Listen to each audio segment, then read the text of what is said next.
Внимание, сильный ветер. Синоптики объявили желтый код метеоопасности в связи с неблагоприятными погодными условиями.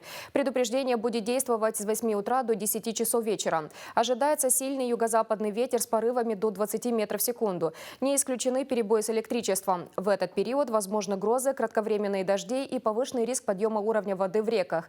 Граждан просят не разжигать костры на открытых пространствах, особенно рядом с лесами. Рекомендуется обходить высокие деревья, старые здания и линии электропередач.